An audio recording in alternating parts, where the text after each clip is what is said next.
Hello, ladies and gentlemen. Welcome back to the Dinosaur Channel. I don't know what this accent is. I have no idea what that was. My name is Tal, and I'm your host on this prehistoric adventure, and this is your home on the internet for all things dinosaur and prehistoric. Today, we're going to be covering an episode about the amazing Maiasaura. But before we do that, please make sure you subscribe and turn on those notifications so you don't miss a single dinosaur quick dive that we do, because we're covering every single dinosaur and animal in the Jurassic Park and Jurassic World franchise. Also, leave us a dino-sized thumbs up and comment down below a dinosaur prehistoric creature you would like to see us cover in the future. So with that being said, let's jump right into the magnificent Maiasaura.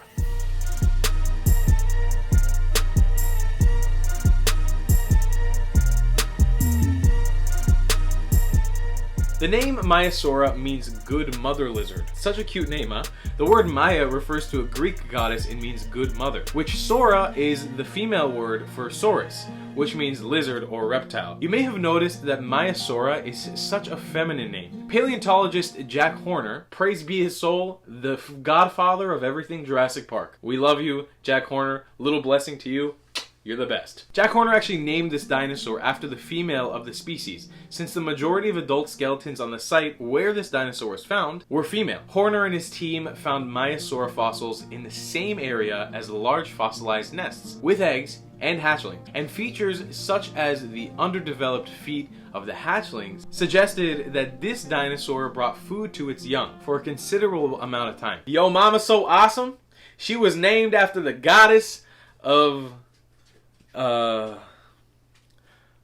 bad yo mama joke, my bad. So Jack Horner is one of the top dinosaur experts in the world. He served as a technical advisor on every single Jurassic movie. He was the paleontology consultant and worked closely with Steven Spielberg in the depiction of dinosaurs. Also, Horner was the inspiration for the lead character of the franchise, Dr. Alan Grant. Blessed be his name. He even got a brief cameo in Jurassic World as one of the employees working at the raptor paddock. So you might be wondering, if there's a paleontologist on board in the making of Jurassic movies, why are there inaccuracies in the depictions of dinosaurs? Like without feathers and such? Well, Jurassic Park is a work of fiction. Steven Spielberg wanted dinosaurs to look scary and badass as much as possible. And yeah, feminine dino names aren't common, but Maiasaura is one of the few dinosaurs with a more feminine name. Other dinosaurs with female names are Lampligsaura, Bonitasaura, Gaspariniasaura, Lianiasaura, Triniasaura. I don't think I pronounced any of those correctly, but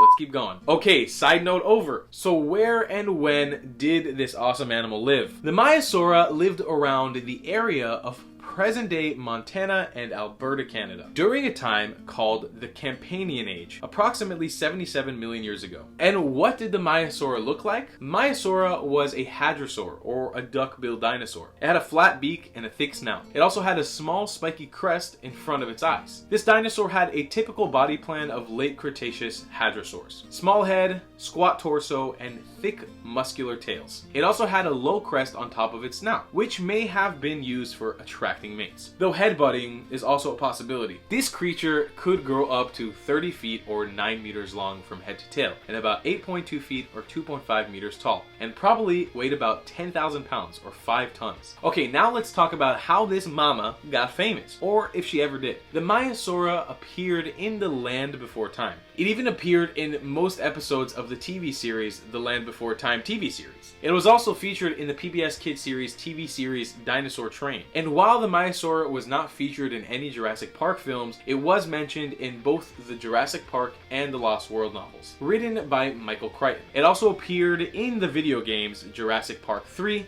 Park Builder, Jurassic World Alive, and of course Jurassic World Evolution 1 and 2. Let's move on to the diet and behavior. So, the Maiasaura was an herbivore. The diet of this duck-billed dinosaur consisted mainly of woody plants, tree bark, leaves, ferns, branches, and rotting wood. And like most herbivores, this dinosaur lived in herds. Maiasaura is one of the few dinosaurs that paleontologists have evidence, formal proof of herding behavior. Not just a couple of dozen individuals trampling across the plains, but a gathering of a few thousand adults, juveniles, and hatchlings. The fossil evidence shows that Maiasaura, hatchlings, and juveniles continue to live alongside their parents for years, and presumably stayed with the herd well into adulthood. at which point they added to the herd with their own set of hatchlings. Talk about an extended family. Maiasaura was famous for its parenting behavior. The female Maiasaura laid up to 30 or 40 eggs at a time in carefully prepared nests. But now, how can a 5-ton mom incubate her eggs? This dino couldn't just sit on the eggs like a giant hen. The eggs were incubated by heat caused by rotting vegetation placed into the nest by the parents. Little disgusting, but also kind of cool. It also been suggested that Maiasaura behaved similar to modern day sea turtles, returning to lay their eggs on the site that they themselves were born in. The most famous of which would have been Egg Mountain, an exquisite preserved Maiasaura breeding ground. Think of it as a giant maternity ward. All of the nests were packed close together, like those of modern seabirds, with a gap between the nests being around 23 feet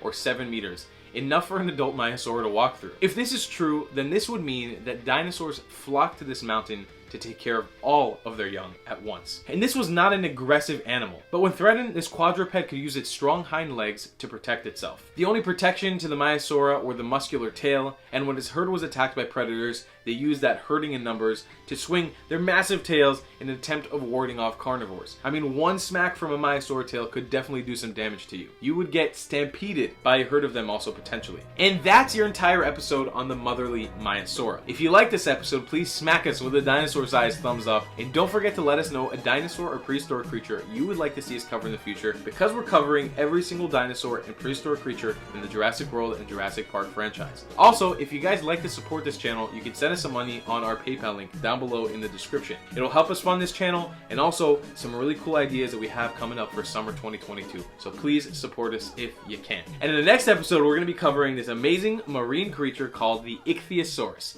And we'll see you in the next one. Goodbye!